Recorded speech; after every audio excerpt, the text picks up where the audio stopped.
se llama Una casa sin cortinas, se estrenó en el Bafisi, se pudo ver online. Sinceramente, discúlpenme, no lo pude chequear ahora si todavía está disponible, porque sé que era por unos días. Les pido disculpas. Si pueden, fíjense ustedes, tienen que entrar a la página del Bafisi, crearse una cuenta que es gratuita, y ahí podrían acceder a las películas, aunque ya no sé si están todas disponibles o esta en particular. Entiendo que igual tuvo bastante repercusión, así que si no, en un tiempito estará disponible. Pero a propósito de eso, de reflexionar y de repensar sobre la figura de Isabel, me pareció que la persona indicada para hacerlo era nuestro columnista, Pablo Vázquez, quien también justamente vio el documental y con el cual charlamos en la semana, intercambiamos algunos puntos de vista y yo quería charlarlo con él. Así que, Pablo, te saludo. ¿Cómo estás? ¿Qué tal? Buen día, Dante, ¿cómo estás? Bien, y gracias por esperarme estos minutitos. No, Pablo, por favor, gracias por la invitación. Te pido, a ver, en 2 minutos, si le podés contar a la gente que quizás no vio el documental, a ver, de qué va el documental, y en función de eso, bueno, cuál es la mirada que vos aportás a partir de ahí. Sí, como nosotros charlábamos y también con Juanjo, lo que plantea el documental, que es interesante, es que una mirada sobre Isabel Perón, porque, bueno, como hablábamos, y vos también lo señalaste, hacía muchas décadas que no se hacía nada sobre Isabel Perón, o sea, ni producción literaria, ni obra de teatro, ni documental. Así que en este caso, más allá de lo que opinemos sobre la imagen que trasunda de Isabel en esta producción, lo cierto es que el primer punto es tratar la figura de Isabel Perón. En este caso ya adelanta, ¿no?, el realizador Julián Troxberg, que él tiene una mirada negativa sobre Isabel, sobre el período. El papá tuvo problemas políticos en ese momento, pero lo que lo abarca es, a través de una serie de testimonios e imágenes, muchas de ellas no muy conocidas, que creo que es lo mejor, ¿no?, del documental, distintas miradas desde la visión personal de Isabel. Es cierto que uno en la balanza va a ver más opiniones desfavorables que a favor, pero bueno, trata de por lo menos dilucidar algunos de los aspectos de Isabel Perón, de una Isabel que está, pero que no termina dando testimonio sobre el mismo documental. Claro, sí, que de hecho la van a buscar, le tocan el timbre y ella agradece, pero bueno, no siguen en esta tesitura de no dar entrevistas. Y Pablo, entonces contame, bueno, hiciste perfecta la descripción, contame qué te pareció a vos y cuál es tu punto de vista acerca de la figura de Isabel. Mira, yo lo tomo, porque cuando hacemos un raconto, cuando empezamos a hablar, ¿no?, sobre el tema del documental, yo venía ya mirando otra serie que también la toca colateralmente a Isabel, y te decía un poco qué es lo que pasó en la historia argentina en cuanto a producción historiográfica sobre Isabel. En realidad siempre Isabel se la considera como un actor secundario, y eso que fue la presidenta de la Nación, estuvo más de un año, le ocurrió, y nos ocurrió a todos y todas, el golpe del 24 de marzo del 76, fue la esposa de Perón, presidenta, la primera en nuestro país y en el resto del mundo. Y sin embargo, como que se le ningunea. Mayormente hay como un ninguneo sobre la figura de Isabel. Los menos la critican, algunos también la apoyan, pero mayormente hay como un manto de silencio, como que no importase su figura. Y te decía que hay como justo en este año, el año pasado, o sea, en el marco de la pandemia, o prepandemia, surgieron 2 o 3 obras que la tocan de cerca, y es protagonista Isabel Perón. María Estela Martínez, que ahora después hablamos por qué decimos de los dos modos la nominamos. Sí. Una, que es una obra de teatro que me enteré se está dando hoy por hoy, viste, con las restricciones del caso, y no sé si después habrá más restricciones, veremos en estos días, que es Happyland. En ese caso... En San Martín, sí. Claro, en el Teatro San Martín, y ahora en los anexos de los teatros de Gobierno de Ciudad, de Buenos Aires, es una obra donde abarca el periodo de ella bailando en Happyland, que justo era el cabaret de Panamá, que regenteaba ahí un cubano, que en realidad era más argentino que yo, pero donde ella era bailarina al respecto. Y después, bueno, hace como una traslación en el medio de canciones y de un guión argumental por ahí que se centra en lo sabido de Isabel, que como ella llega a presidenta, sus motivaciones, sus tensiones con su entorno y demás. En el medio desfilan canciones, la verdad que en esa parte la recreación está buena.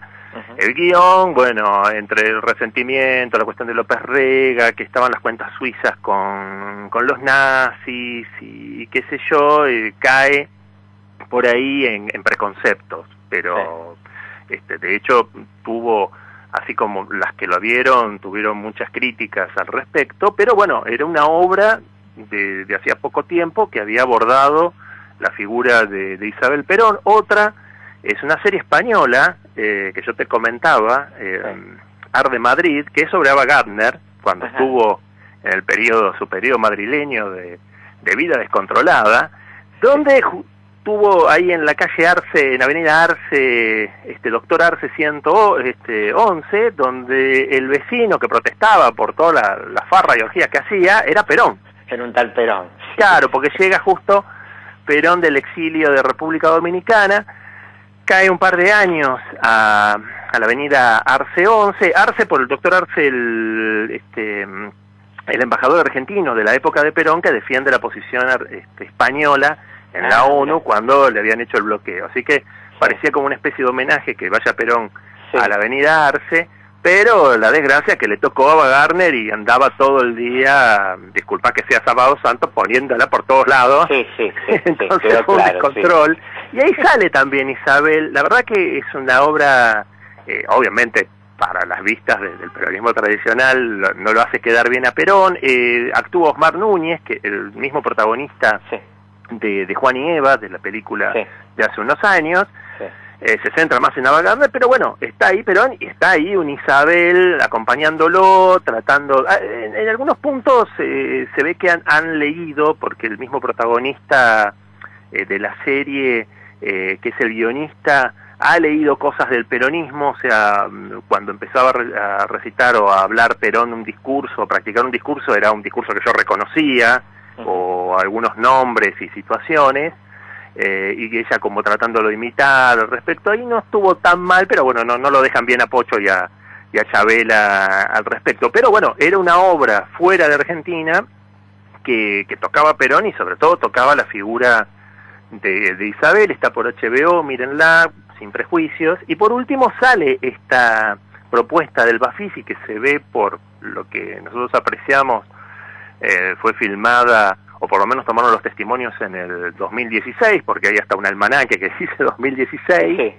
y las distintas miradas de un realizador que ya de por sí se declara su antipatía ante el personaje y demás, intentan mostrarla desde un costado humano. Yo creo que hay testimonios logrados que por ahí tendrían que haber profundizado. Habla Aide Padilla, La Chona, que yo creo que yo lo miro más como el espectáculo.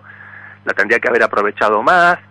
Y quizás hay dos figuras que no tienen que ver con la política, el vecino de Gaspar Campos y el vidente de España, que es como lo más interesante por lo simpático de sus expresiones. Después, bueno, hay muchos comentarios de propios y ajenos que lo que hacen es profundizar un poco sobre lo que se sabe de Isabel.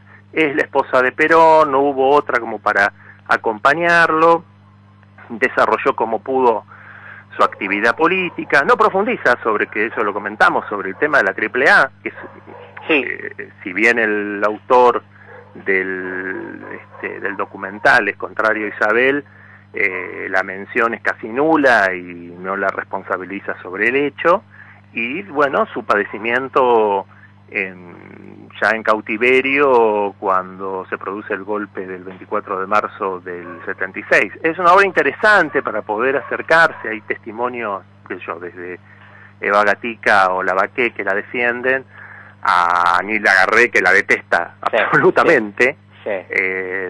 Dante Gullo, que todavía estaba vivo en ese momento, es bastante ecuánime, eso que padeció cárcel en la época de Isabel, recordemos. Así que me parece una obra por ahí con algún tono. Uno obviamente podría criticar la realización o cuál es su orientación, pero en principio lo que incita es al debate, que hacía mucho que no teníamos, un par de décadas te diría, que no teníamos un debate sobre el tema de Isabel Perón. Ahora, Pablo, si no es así, corregime, pero yo tengo la sensación de que obviamente Isabel es un personaje incómodo para el propio peronismo, que en todo caso es el propio peronismo el que la ha intentado correr de la historia o presentar como un personaje, digamos, lateral, que, bueno, ocupó ahí unos años oscuros que mejor no recordar. ¿Cuál es tu mirada al respecto? Sí, el problema, uno tratándose de despojar, que encima soy peronista, piensa, primero tiene amén de todo lo que en su cargo, ser expresidenta, sufrir un golpe de Estado y acompañar a Perón, por supuesto tiene el apellido Perón, y nosotros los peronistas, que somos así tan de linaje, es un peso importante. Entonces yo me imagino en el 83, de hecho ella vuelve después del triunfo de Alfonsín, y había gran expectativa para poder apreciar a ver si ella conducía el movimiento, qué es lo que iba a hacer. Obviamente una expectativa, sea favorable o no, con respecto a ella, y ella después de arreglar temas personales, políticos, financieros, con el gobierno de Alfonsín, que después si querés los profundizamos, se retira ya a España y después no hay más noticia política de ello. Eso quizás para el peronismo es lamentablemente lo digo, es un gran alivio, porque todos hablaban de la conducción. Es más, yo recuerdo cuando fue la elección con Luder, que gana Alfonsín, y que para los más jóvenes, ¿no? Teníamos todavía colegio electoral. Sí. En el colegio electoral, los electores, hubo muchos por parte del peronismo, que no estaba obligado por la Constitución, se suponía que tenían que votar, reafirmar la fórmula por la cual eran electores, que era la de Luder-Vittel, y sin embargo votaron por Isabel. O sea, había sectores verticalistas que seguían votando por Isabel Perón, en esa elección que estaba legitimado, estaba por lo menos en ese contexto político. El tema que una vez que se desentiende Isabel, ya se desentienden los peronistas y después empieza el problema político entre ortodoxos y Renovación, y ya quedó Isabel como un recuerdo quizás para los sectores más ortodoxos, pero que no gravitaba políticamente que ella decía, dejaba de decir en la realidad de nuestro país. Por eso ella quedó ahí como relegada. Sin embargo, a mí me extraña que me abstraigo de ser peronista, que no haya sido objeto de estudio. Son muy pocos, también lo comentábamos, son muy pocos textos los que abarcan el estudio de Isabel. Siempre es como un actor secundario, o ni siquiera coprotagonista, una actriz secundaria en cualquiera de las obras que hable sobre los años 70. A ver, Pablo, y vos digo, insisto también en tu mirada personal, porque a mí me interesa, digo, más allá de la descripción de la obra, digo, ¿qué rol le asignás a ella, por ejemplo, respecto de la AAA? Como decir, bueno, es como en algunos casos también se la presenta, bueno, una víctima más, una persona que eventualmente no estaba lo suficientemente formada, que no tenía la capacidad y eventualmente fue engañada y que de repente se encontró siendo presidenta sin saber demasiado qué hacer y bueno, le tocó eso o justamente no, todo lo contrario, o ella tenía algún tipo de incidencia, ella fue responsable de eso. ¿Qué pensás vos? Mirá, hay de todo un poco, porque pienso el después, ¿no? El después que López Rega se retira del gobierno, el peronismo, lo recuerdo a Cafiero, por ejemplo, ministro de Economía, y otros hombres, estaba Rucauf, había otros hombres del peronismo clásico de ese tiempo. Digamos, el peronismo pone sus mejores hombres en ese contexto. Sin embargo, la situación política había trasvasado cualquier intento de conciliación, y entre la guerrilla y los militares que ya estaban insinuando el golpe de Estado, la situación era inmanejable. Volviendo con el tema de Isabel, yo creo que también en parte se apoyó mucho en la opinión de López Rega. En parte yo creo que le trasvasó un poco la situación. Pensá que el país que deja Perón muerto es un país que estaba primero dividido desde el movimiento peronista, donde todavía no había resuelto la sucesión, o sea, la sucesión real, no la formal, que en ese caso era Isabel Perón. Estaba, por supuesto, el tema de López Rega, y yo creo que con el tema de la AAA, que es lo más complicado, lo que yo mismo le criticaría, yo creo que ella dejó hacer. No sé si tendría todos los datos, que es lo que no me queda claro, y algún día me gustaría escucharla, que no tenía los datos, o que ella dejó hacer y que no podía más que seguir la corriente, o no tenía la fuerza necesaria como para imponer cualquier tipo de otra acción. Pensemos también que lo que se le critica por el decreto de aniquilamiento de la subversión, en realidad no lo firma ella, es Luder, pero bueno, cuando vuelve convalida todo, o sea, como que deja hacer muchas cuestiones. Es cierto, hay un sector, y yo lo pensaba, del peronismo que reivindica a Isabel Perón, sobre todo en buenas obras de carácter nacionalista, en lo que tiene que ver desde la defensa de hidrocarburos y de las bocas de expendio de la nafta, hasta su posición con el tema de Malvinas y la Antártida, y otras cuestiones, que es verdad. Pero por un lado hay otros hechos, como yo te diría el Rodrigazo, que es como el antecedente del proyecto económico de Martínez de Oz, y por otro, como hablábamos antes, el accionar de los grupos parapoliciales y paramilitares, que ella o no supo o no quiso ponerle fin, porque estaba muy recostada en lo que podía hacer López Rega, y aún después de irse López Rega, echado por la movilización de la CGT y demás, por ahí ella se recostó en las Fuerzas Armadas, y bueno, las Fuerzas Armadas le pagaron como le pagaron, haciéndole el golpe.